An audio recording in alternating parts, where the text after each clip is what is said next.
All right, stand up, everybody. I'm a doctor. There's something called sitting disease, and you're all going to get it. Now, what I want you to do right now, I know you're all doing your little yoga stretches and the rest of it, but I want you to get a little hint of what it feels like to be hooked, hacked, and hijacked. Put your hands out in front of you. Now what I want you to do is just squeeze as hard as you can, both fists. Come on, I want to hear those fake nails popping. A little bit of blood. This is good. Does it hurt? Good. Now, just feel that tension almost. That's what it's like.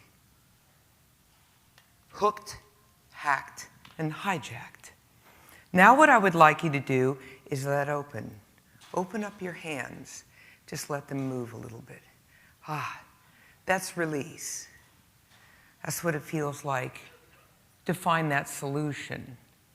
Take your left hand, put it over your heart, your right hand over there.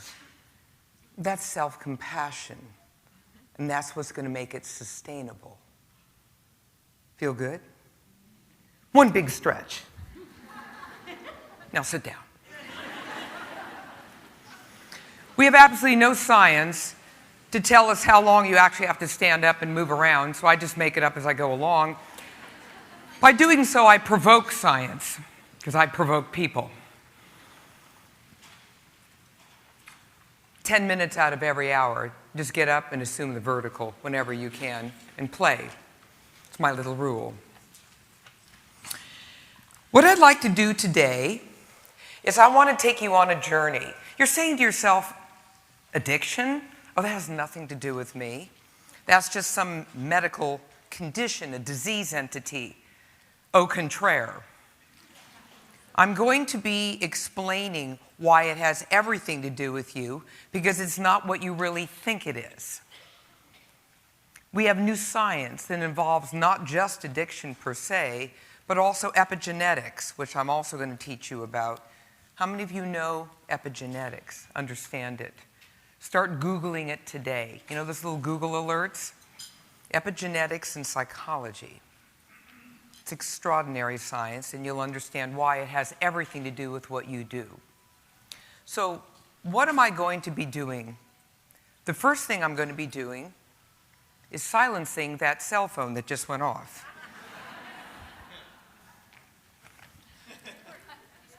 Speaker's prerogative. You know, this is what addiction classically looks like. It's that horrible feeling you felt when the nails were popping. And it's classic. You see these classic signs. I want you to look at this very carefully, because this is what we as physicians and scientists have agreed upon in the DSM. Tolerance, withdrawal, loss of control, inability to stop, obsession and preoccupation. Want to know what that feels like? What that actually looks like?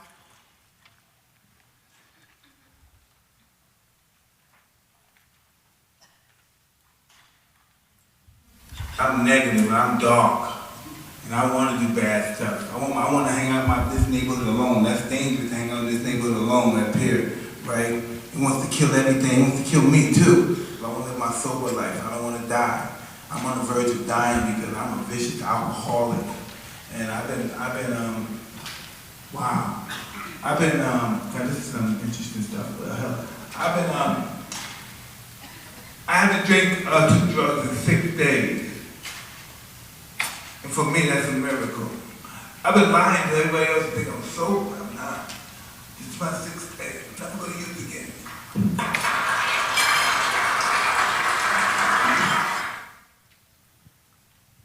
That's addiction in its classic form. You just heard a voice, in this case, Mike Tyson. And this, by the way, is about a month old. At the end of my talk, you'll be hearing another voice. It's a very futuristic voice. It's a brand new way of looking at all of this. So stay tuned. So you say addiction. Well, what is another way of being able to do this? Think about this. There's a brand new category that's called almost addiction from the wonderful Harvard faculty members Metcalf and Boyd. And this is Almost Addicted from their book. How many people actually fall within this category? A lot more than you think, and I'm going to tell you something, they're not going to let you know. Because you see, it's not just hooked, hacked, and hijacked. It's held back. They're going to hold back, and it's also going to hold them back from doing what Carol referred to earlier, to follow their dreams. Because they can't. These people fall outside any normal behavior, so they don't meet any criteria, so you write them off. And they write themselves off. They're already causing some problems, but they're not going to let you know many times. Why? Shame, blame, and guilt. Could be anything. And this also has the potential to progress. That means that they're on the launch pad, unless you grab them. And they're absolutely everywhere. Cupcakes, Vicodin, screens, and toxic stress. They're everywhere. Perhaps you saw that wonderful article in the Wall Street Journal a couple months ago about women and alcohol. Oh, the things you don't know. When I give many of these talks and I'm working with executives, you know how many times, because as a physician, they're more open to doing this, people come up to me and then say, oh, by the way, is it okay to do a bottle of wine every night? Really, every night. Let's do some math. There's a great website now for women. There's a wonderful article in the Wall Street Journal about women and alcohol, and the website was Women Who Need Wine. They have 650,000 followers. There's another one that has just as many followers, if not more, and that is, I need a glass of wine or I'm going to sell my children. It's a very active website. There's a Facebook, it goes on, it's ugly. And do we have a little issue here? Yeah, sure you do. There's a recent study of video gaming. Again, all falling outside the classic definitions of, as it were, addiction. And this study was done at the University of Missouri. What they actually found was that the mass majority of these people who are really hardcore video gamers are there doing it because of escapism. It's something in the addiction academics that's referred to as a psychic retreat. Now, all of us have psychic retreats. Having a little bad day? Right now, you might want to have one occasionally.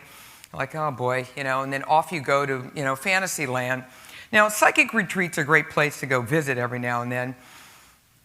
Addicts live there. They create their own world.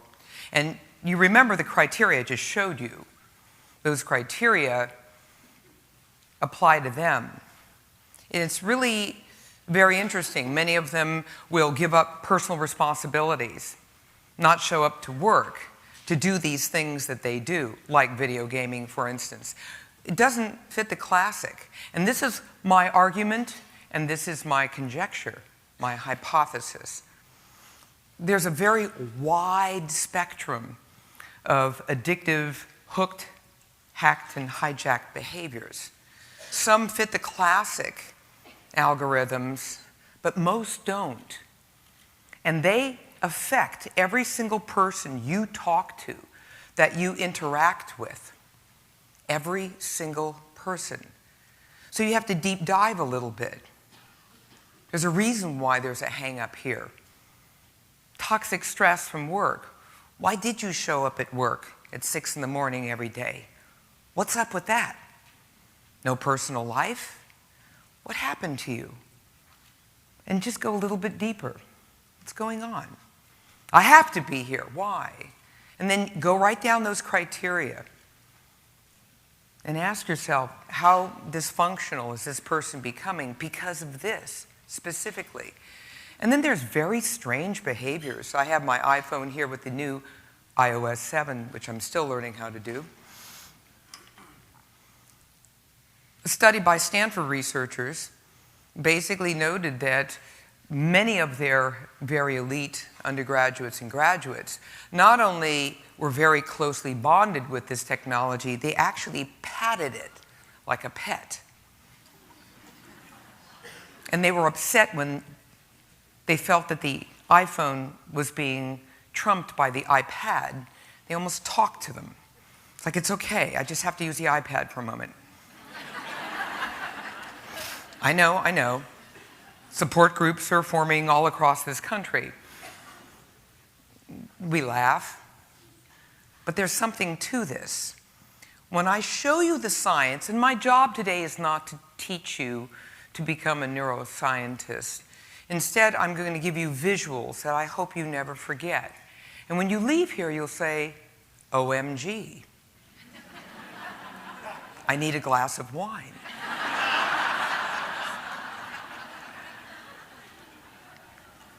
My hero in all of this is the director of the National Institute of Drug Abuse, Dr. Nora Volkow, who is actually Leon Trotsky's great-granddaughter.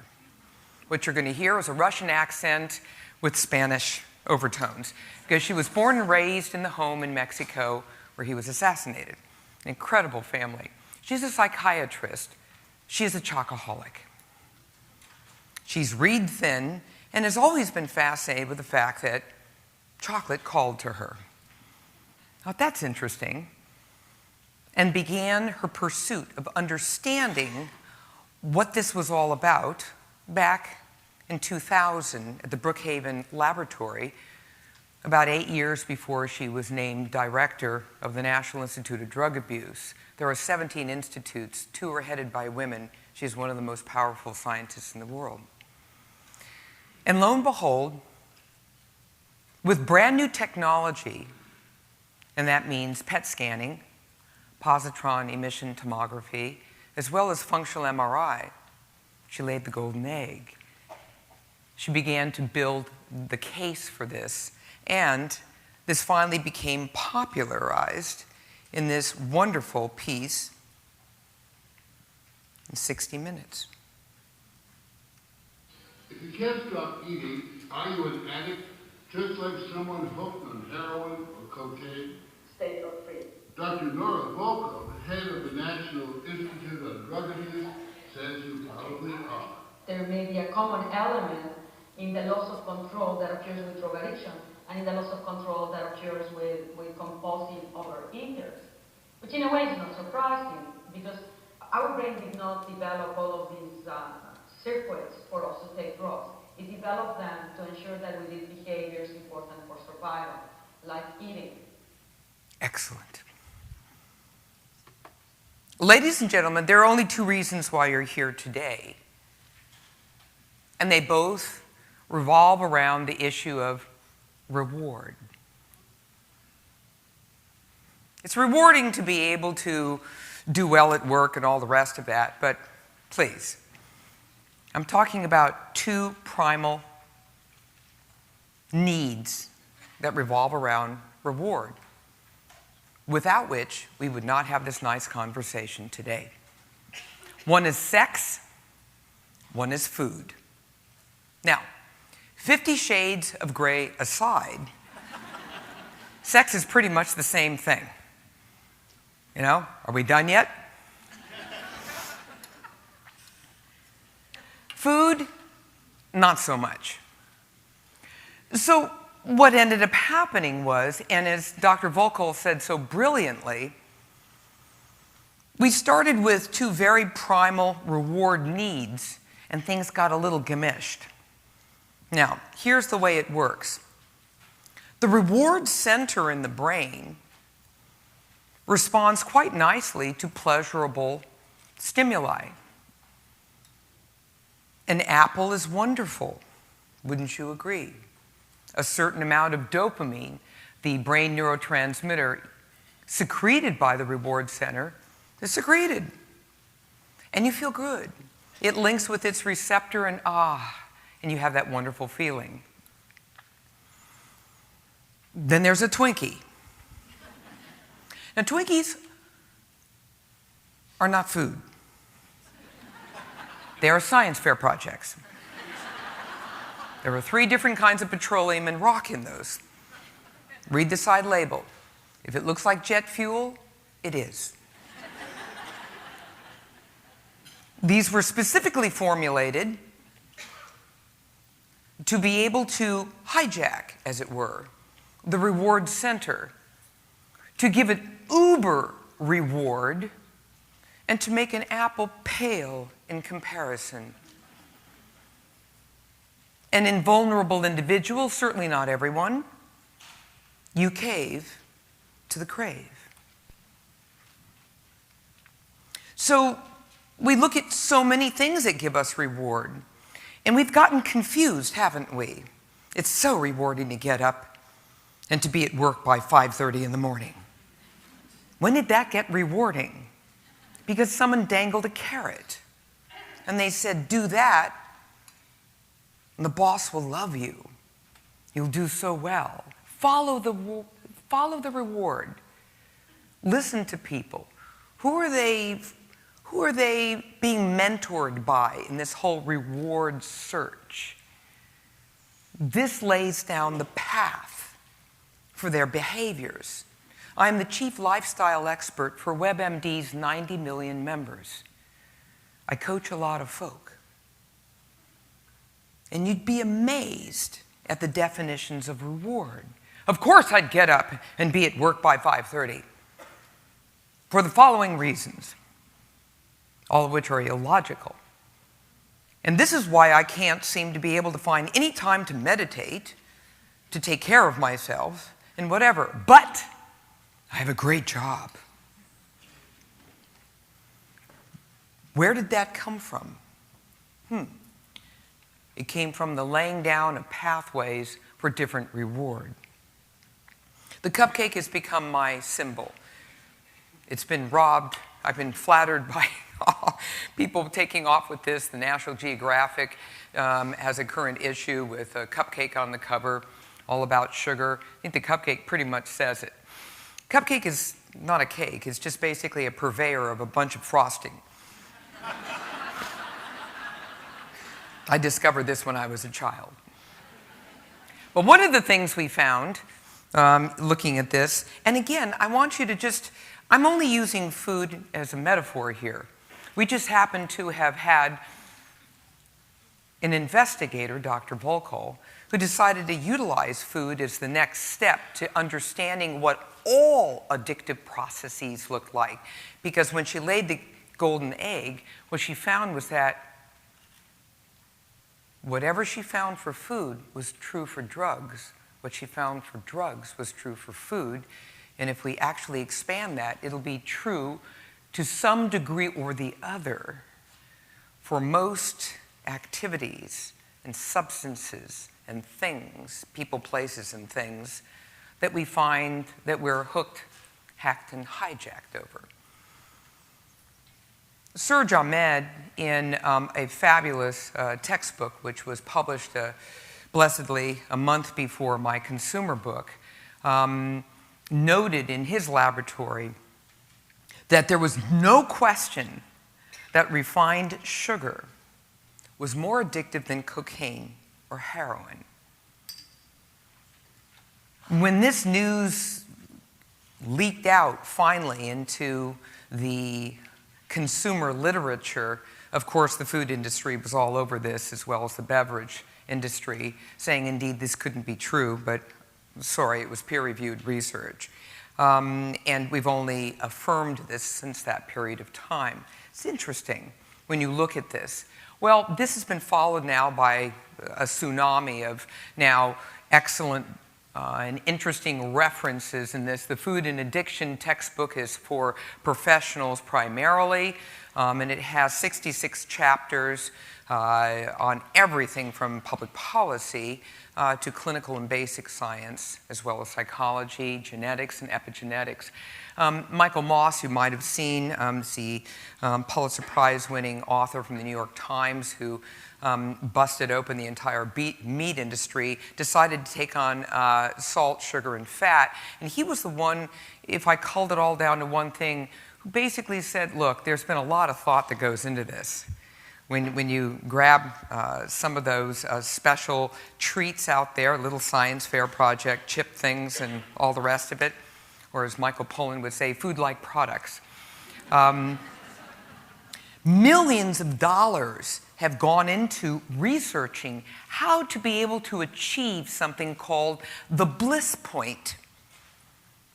Somewhat akin to an orgasm in nutritional language. It's a bliss point.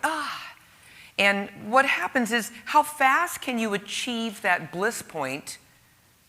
Meaning that from the moment it hits your mouth, you're off and running.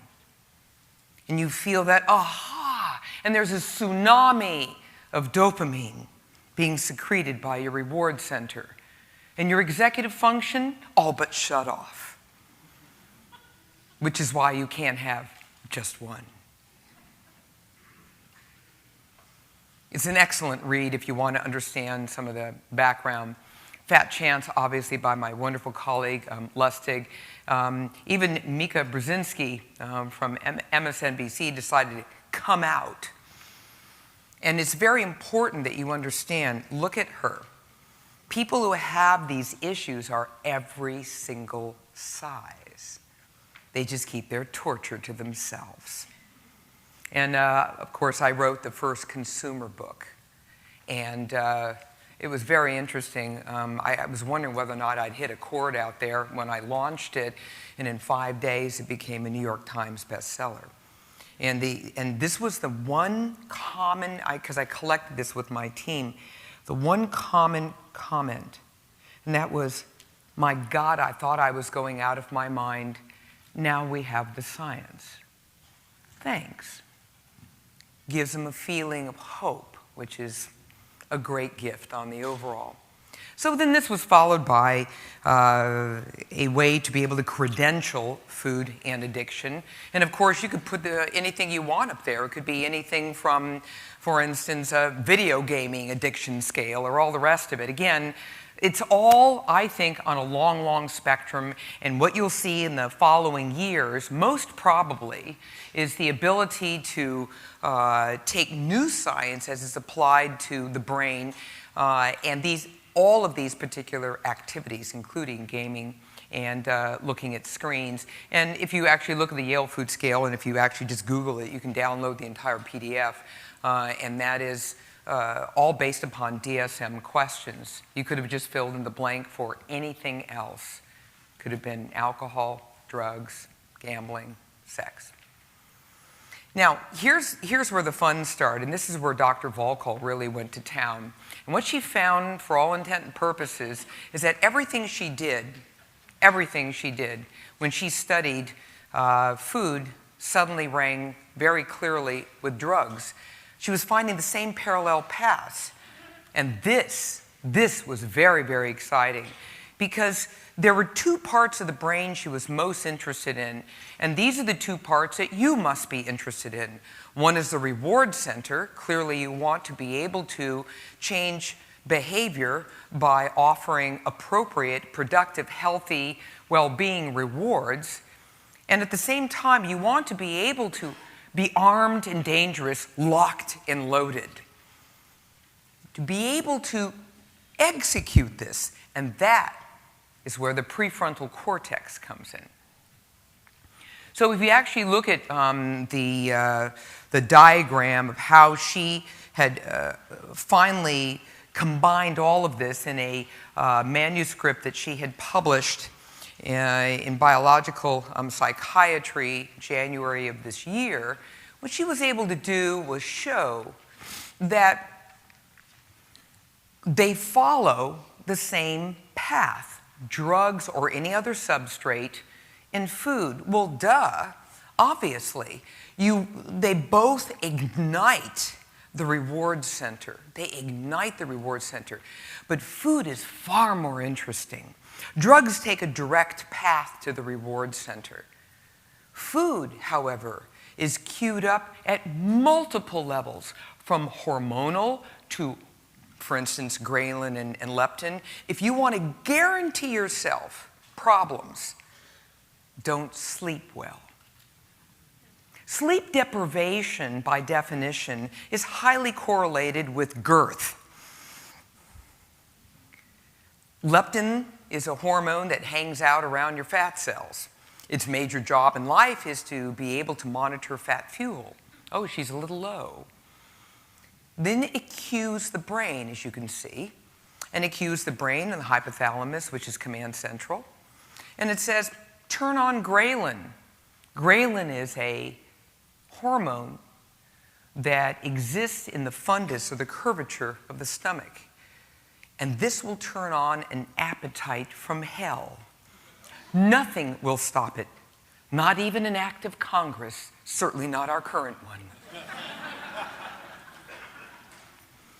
So, at a very primal level, this works beautifully. I'm hungry. Something better be turning on in my brain because I have to go out and forage and stay alive. When you don't get enough sleep, and I hope you ask about this, when you don't get enough sleep, both hormones become completely dysregulated. And as such, when you wake up in the morning after 3 hours of troubled sleep, when it comes to food and beverage, everything's bait. And then you wonder, it's an out-of-body experience. Why am I eating that macchiato, venti, nasty thing, along with 16 scones? This is weird. It's like, wow, I'm watching her do that. No, it's actually me. Because your mind and body have just basically disentangled. I mean, you're a mess. Guaranteed trouble with sleep deprivation. That's just one small, small piece of a very complex puzzle. Now, you keep that up, then you're going to be hyperexposing to hyperpalatables. What are the hyperpalatables? Hint, it's not tuna on a bed of greens that you run to when you're all stressed out at nighttime, is it? No. You're tired, you're beat up, you're homicidal. And instead, it's sort of a national menage a trois. You, Ben, and Jerry. Typically in bed, big spoon, pint. Who was the idiot who wrote 4 servings per pint? Seriously? Come on. Little perimenopausal, bad day, Law and Order marathon. We're ready to rock. Now, the hyperpalatables are very interesting. They are sugary, fatty, salty food combos. Sugary, fatty, salty food combos. And it's interesting. I mean, whatever the combo that you like is completely unique to you, of course. But the bottom line is, when you do that, a couple of things happen in your brain. The first thing that happens is you actually soothe yourself. Yes, it's an expensive anesthetic. For a short period of time, cortisol, stress hormone, actually decreases. So you're in that, I love Law and Order. You forget about all the idiots you had to deal with all day long. It's midnight. You're supposed to be asleep. Bag that. You have Ben and Jerry with you. And all is good. That's the good news. The bad news is it wears off in about 5 minutes. You wake up in the morning and you're just absolutely swimming in wrappers. What did I do last night? Shame, blame, and guilt. We're back to the same thing. But you did one other thing. You stimulated your reward center. Do you remember the Twinkie and the apple? In vulnerable brains with enough exposure, your reward center starts changing. 2 places, the reward center and the prefrontal cortex. This is a very, very simple diagram, no-brainer, nothing to have to memorize. Just remember, and this was from Volkow's earliest work, when she was trying to figure this out, putting together all of her neuroimaging, and what she found out was the following. The control center, which is the prefrontal cortex and all of its interconnections, is basically out of the loop. You have a hyperdrive, literally hyperdrive, that's going on between the reward center, drive. Memory is cue. Memory is cue. Ooh, I remember that tasted good. Jamocha almond fudge. Video game. Ooh, that felt good. Where's my iPhone? And even weird things that are strange. How about that rotten relationship you have with your spouse? How come you haven't done something about it? Because it works for you. Right now. How about that job? How come you haven't done something about it? You want to make a change. Because it works for you right now. Somehow you got stuck in that circuit. Round and round and round you went, and executive function went out the window. What I'm going to show you next is a PET scan. This is a very special scan of the brain, and one of the things I want you to remember are just the visuals, so you never forget this again. This was the groundbreaking piece of science that Volkow and her team were able to discover and literally change the science. Let me explain. In your brain, in the reward center, when you feel reward, dopamine is secreted. Dopamine can do nothing to make you feel good unless it links with its receptor. There are receptors all over the brain. Once it links with the receptor, then you have that, what a sunset. It's beautiful.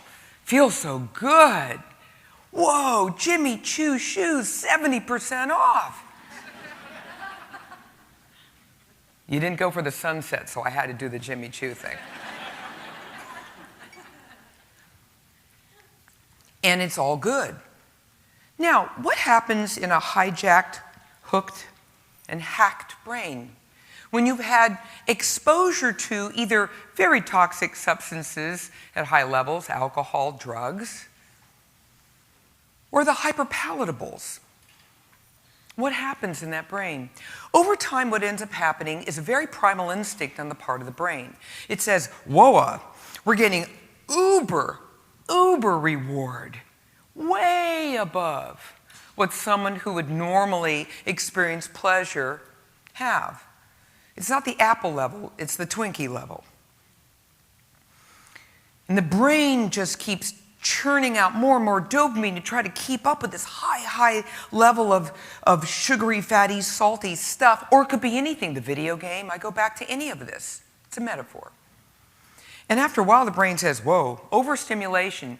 Brain cannot handle this anymore. We must make changes. What's the first thing it does? Is it down-regulates the total number of receptors. It has to. These are called D2 receptors, or the dopamine receptors in the reward center. By doing so, guess what? You can have all the dopamine you want, but if it doesn't link with the receptor, you don't feel it. The brain thinks it's protecting you. It actually begins a vicious cycle of addiction, being hooked. Suddenly, one cupcake's not enough because you just took away all those receptors. Now I need 13 to just begin to feel where I'm coming from. This is where all that, now I get it. One video game's not enough. And by the way, if you ever wonder whether or not you yourself are hooked, hacked, and hijacked, look at a particular habit and see if you can do it. One day, and then the next day, not do it. See how it feels. So, we used the positron emission tomography, and we lit up the brain, but we did something interesting. Actually used a radionucleotide which would light up the dopamine as it hit the receptor. So the only way you could possibly see it light up, and it'll be an orange color, is when that receptor is linked. We took 3 people, normal. There's 1 normal person left in the United States. We used them for all of these experiments. This person is locked away in Leavenworth. It's very funny. I mean, you have no idea how bad it is. We can't seem to find any normal people out there. I still have no idea what normal means. But anyway, this person is called normal. And then we have a cocaine abuser and someone who has been fully validated as a food addict. And I could have continued with sex, gambling, video, whatever, and back and forth.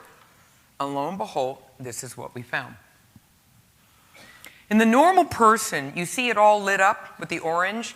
We basically did something very pleasurable. We said, oh, look at the very beautiful sunset. Isn't that just something that they liked that was fairly, straightforward. And boom, dopamine came out. It linked with the receptors, and that's one happy camper.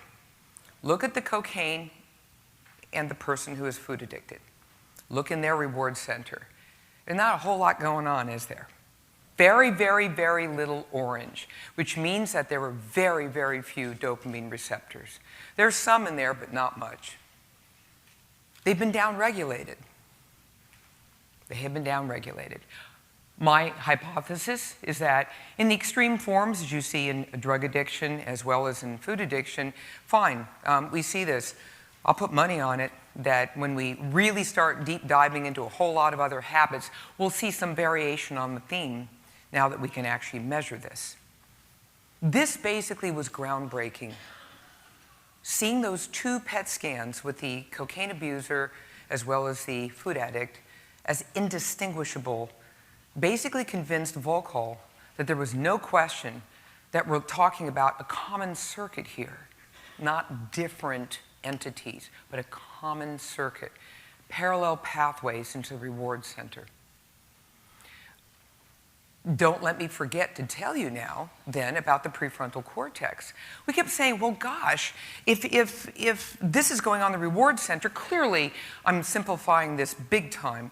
These are massively integrated and interconnected brain regions and networks.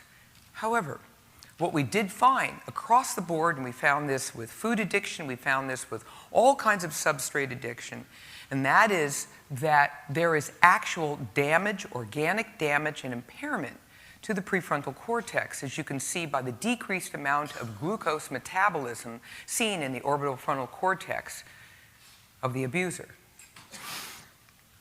which basically then helped us understand why you couldn't just walk up to an alcoholic or someone who had a true, as it were, validated addiction and say, oh, for God's sake, just use more willpower. That'd be tantamount to asking someone to run a 5K on 2 broken legs. Can't do that. This is why if you look at things like many of the kinds of habits and conditions and behaviors you see on a day-by-day basis as coaches, it's so difficult to break sometimes. Where is that executive function when you need it? You have to understand that now, do you remember Mike Tyson tapping his head? Used to be a black box. It isn't anymore. We have ways to peer into the brain. We can tell real time what's going on in your brain. Do we have answers for every? Of course not. We barely touch the surface, but no longer is it a black box. We can actually see organic changes, damage and impairment. We can also watch this as a healing process as well, because of course I wouldn't tell you all these downer things without telling you that indeed this does heal itself. There's no question that it heals itself, and I'll tell you more about that in a moment. For that matter, right now, PET scanning's going to be used to be able to determine who are the bingers and who aren't. Why do we need this? Drugs, drugs, and more drugs. Want to be able to find out if there's any way to be able to intercede in those people who are at the highest levels of risk for things like binge eating, because we see the same kinds of problems with them as well. Let's talk about cues. This was from O'Hare Airport. I couldn't help myself. Always the scientist. So I was walking through the airport. Okay, I'll be honest. I was on my 13th delay that day, and they changed the gate 6 times. So I was wandering the halls, praying to God I'd ever get home. And I saw a sign. It was just amazing. And I passed this on my way to figure out what the sign was about. And the sign was this big sign that says, "Can you smell it? Can you see it? Feels so good." I thought, damn, massage parlor. What do we got going here? You know, and obviously everyone was, to everyone's point this morning, curious. What's going on? And then it said at the bottom, "Come further, follow us." So like a little sheeple, I went right along with everybody else. And there was another sign about 10 feet away. It said, "So good, tastes so good, melts in your mouth. So much energy." It just went on and on. I thought, dear God, where are we going here? Could be pretty interesting, you know. And then I kept going and going, and then it says, "Come around the corner, we're waiting for you." Oh, okay, now I'm quickening up the pace. It was Starbucks. And there was a line, seriously, as long as you can see. They all just followed like this. Oh, okay. All right, feels good. You know, and back and forth. There wasn't a pastry to be found. The whole place was empty out. But it was very effective. On my way, of course, I hit one of those W.H. Smith places, and I couldn't help but take a picture of this. This was literally floor to ceiling. These are flight bites. There's no whole food here involved. This is all little nasty things. But they're all there as hyperpalatables to light it up. After all, think about it. You're in an airport. How you feeling? Stressed? There's a reason why stress spelled backwards is desserts. Great science is born. So what we actually did was we actually looked at food cues in the brain, and I was talking to Carol last night, and this sort of explained it all. Carol was saying that, you know, it's the funniest thing. You know, I thought about this one cookie. This cookie was just absolutely, I was obsessed with this cookie. Wanted this one kind of cookie. I'd had it before. She had memory. I'd had it before. I wanted it again. And I had to wait a long time to finally get it. And I finally had the cookie. It was a real bummer. Because, you know, to be perfectly blunt with you, it wasn't that good. I mean, it was okay. It wasn't that good. I mean, it was all right. But why was I all, you know, worked up about it? Ah, the power of cues. And there it is. Guess what Volkow found? Volkow found that if you actually looked at the secretion of dopamine in the reward center of the brain, that it was the cue that caused the tsunami of dopamine secretion, not the consumption. And after a while, I'm going to be honest with you, perchance you've been there yourself. Do you ever notice that when you really feel kind of hooked on something, that when you actually finally get around to, as it were, consuming it, it's not that much fun? That it was the anticipation that really got you going more than anything else. See, we can use this to our betterment in a more productive way. But in the science, what we found was that when they were queued up, they wanted it. And here's the thing. Once you were in full-on, on the extreme end, addictive mode like a Mike Tyson, guess what?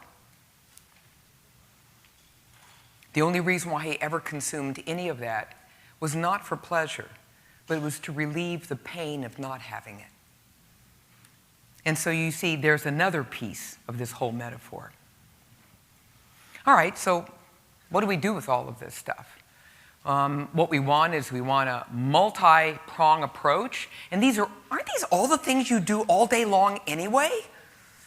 Decrease the rewarding properties of the problem reinforcer, enhancing the rewarding properties of better ones, promote new habits to substitute for the old ones, and to strengthen the inhibitory, control. Isn't that what you do all day long? Of course it is. It's funny how all of this basically segues so smoothly with where you are. What I'm doing is I'm expanding your mind to think, wow, there's really some organic changes taking place in people who have developed lifestyle habits over time and thought processes that have gotten them into all kinds of trouble, and that we need to be able to heal this. Heal, heal, heal, heal. There we are. Heal. We're healing. We need to be able to heal this to be able to make any kind of significant progress. So how do we do that? Well, one of the things you've got to keep in mind, and that is scope of service. Many, many people who are already pretty much on their way to being hooked, hacked, and hijacked may also have other comorbidities. And you can see that in people who do have issues with addictive behaviors, have mood disorders, anxiety disorders, PTSD, and eating disorders. It's a higher prevalence overall, ergo, many of these people really do need to be able to deep dive with a therapist, for instance, and to be able to get to trauma, to be able to get to places that are very painful, hard to reach. Your job is to help guide and support that process and to work as a tag team. And again, there are so many different psychological interventions. One of your main jobs is to be able to identify if this exists in the first place, and to be able to have that person trust you enough to discuss it, to begin to say, you know, I think I really do have an issue here. How do I follow my trail of dreams? Maybe I'll park my tears with a therapist somewhere, but how can you help me, guide me, to even get the help that I actually need? Many people don't do that. They just log on to women who need wine. Now, this is interesting. With the stress and trauma and the rest of it, one of the things I want you to look at is that word epigenetic influence. Because this is something that is very kernel to what you do. In epigenetics, I'm going to explain very, very simply how this is pertinent to what you do. And by the way, one of the best summaries of this is in a very simple little article that you could Google called DNA is Not Destiny. Of course, I have spent a lot of time looking at this, and epigenetics is very kernel to my current research. And in my book, The Hunger Fix, I make a big deal about it for the obvious reason. We used to think when you were born, you have genes, and these genes, for all intent and purposes, were permanently expressing one particular thing, each one of them.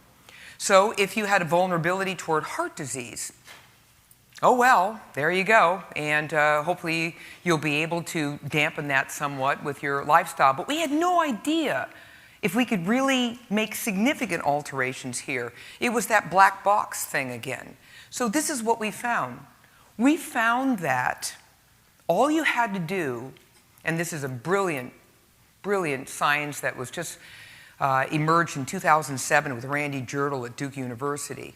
We found was that every thought you have, every mouthful you take, and every step you take or don't take affects how that gene speaks to the rest of the body. It just sits there with potential. So is it going to be Republican, Democrat, Tea Party? Oh, there's Ted Cruz. And what's it going to be? How's it going to speak?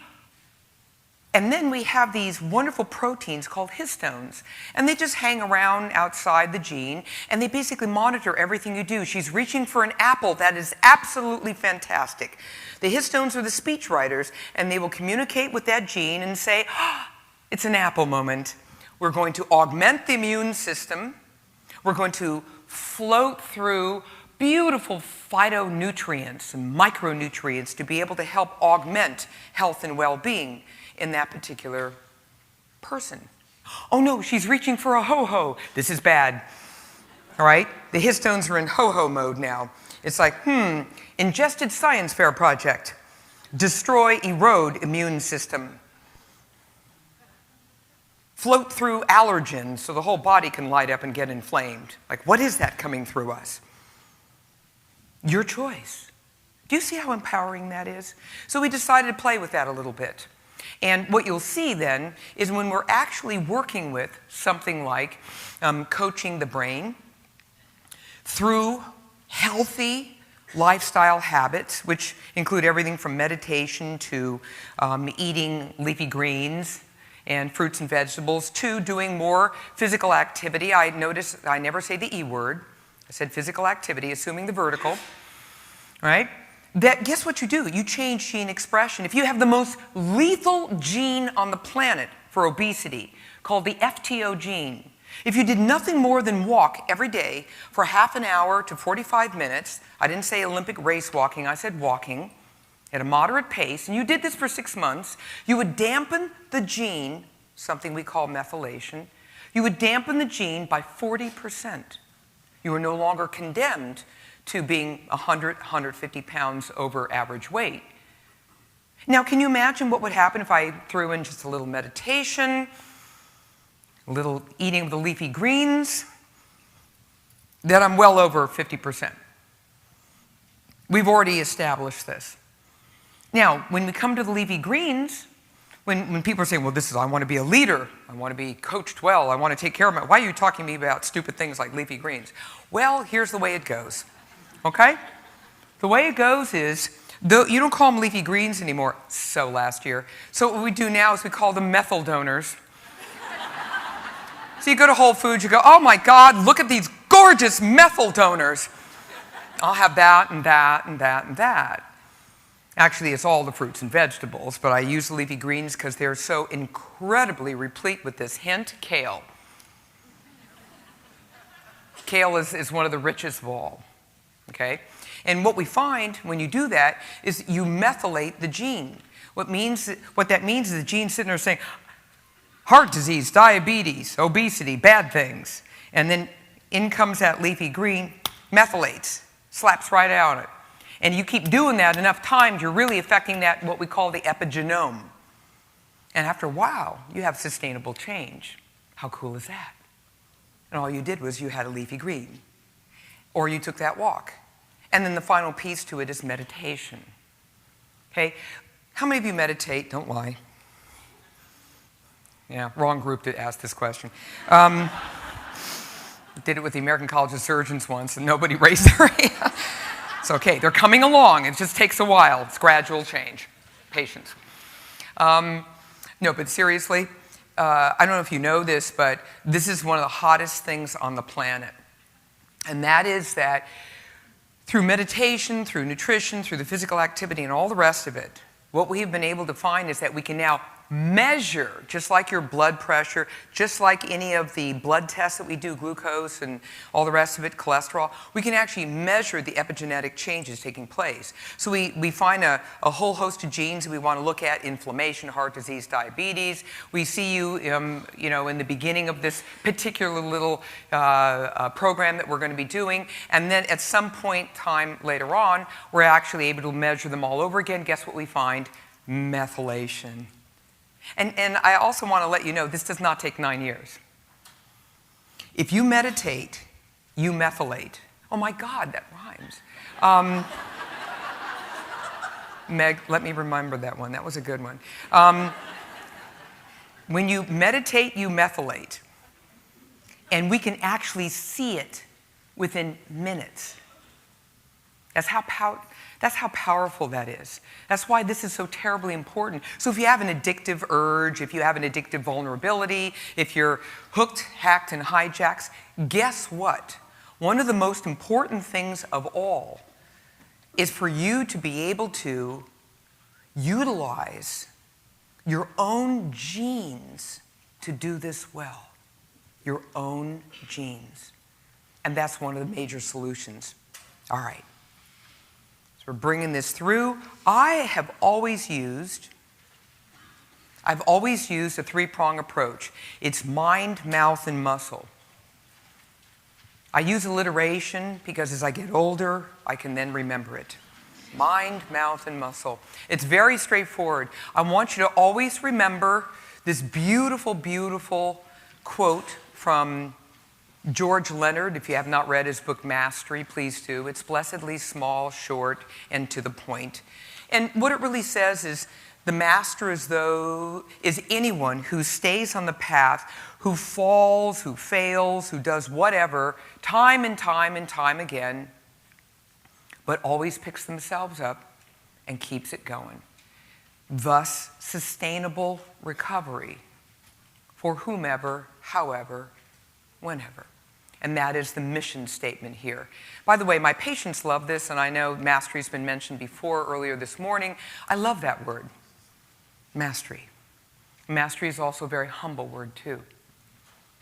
And when you're looking at the mind, it's exactly what I said to you before, precisely what I said to you before, except for something interesting.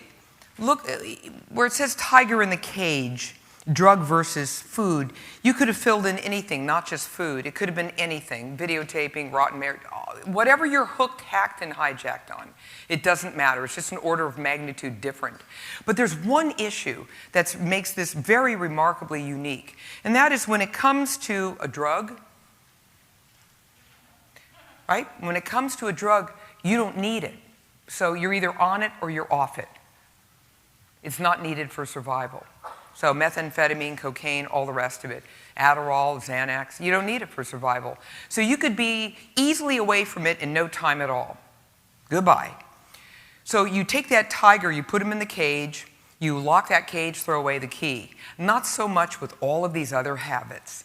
What you actually have yourself doing is walking over to the cage, unlocking it a number of times a day. The question is, can you manage the tiger? And that's where the prefrontal cortex comes in. This is one of the most important things you could possibly do. Do everything in your power to strengthen the prefrontal cortex, to strengthen its ability to help you maintain vigilance, mindfulness, attention, organization, strategy, and to rein in the 3 I's: impulsivity, impatience, and irritability.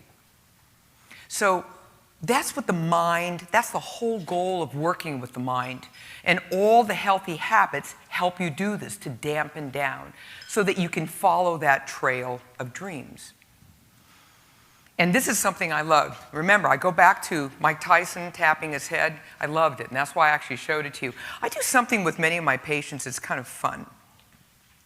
And what I do is I told them about this beautiful quote from Viktor Frankl. Between stimulus and response, there's a space, and the space is our power to choose. And then in that response lies our growth and our freedom. And what happens classically, especially in this 24/7 go, go, go, go world, where suddenly executive function flies out the window, I ask people to just do one thing. Just tap your forehead. That's all. Prefrontal cortex is sitting right there. It reminds you. And what I do is, it's a pause button. Pause. One of my patients said she stopped doing that because people thought she was Catholic, or she was doing. So she started hitting her wrist. She just did the little wrist thing, and it reminded her, oh, stop, pause. I have power here. I can do this.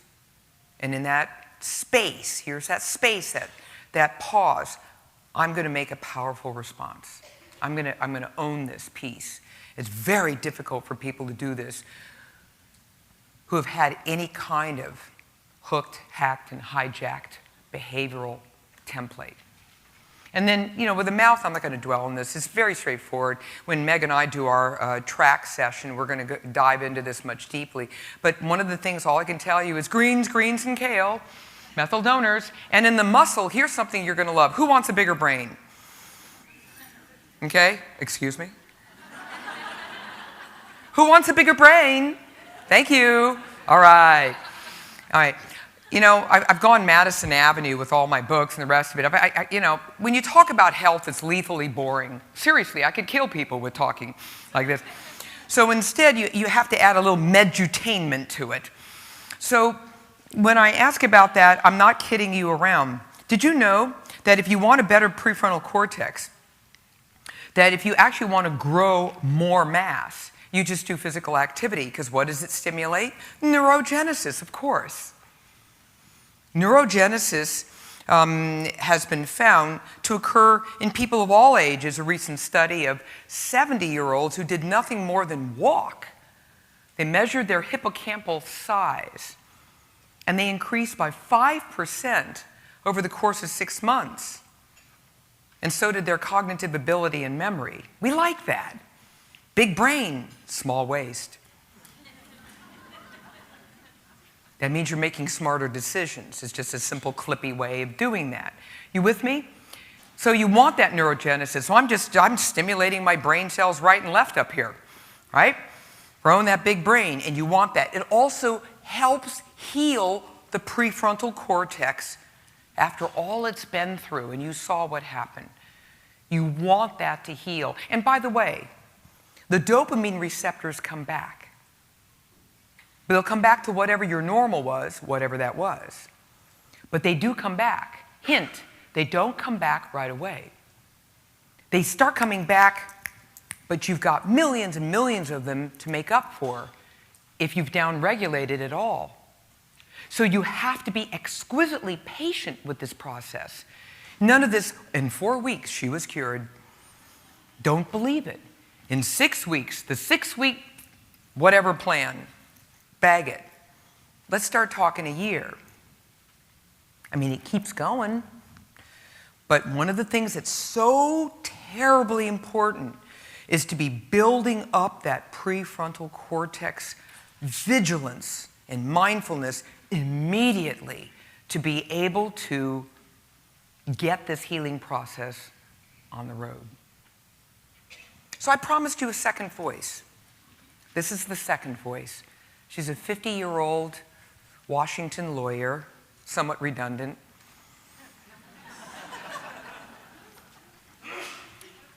Who's now in her 8th month. And instead of saying, hi, I'm so good, everything's just wonderful back, this is the new way and the new voice.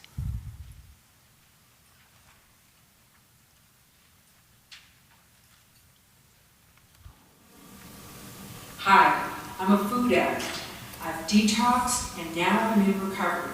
And I'm happy to say my dopamine receptors are coming back. Thank you very much.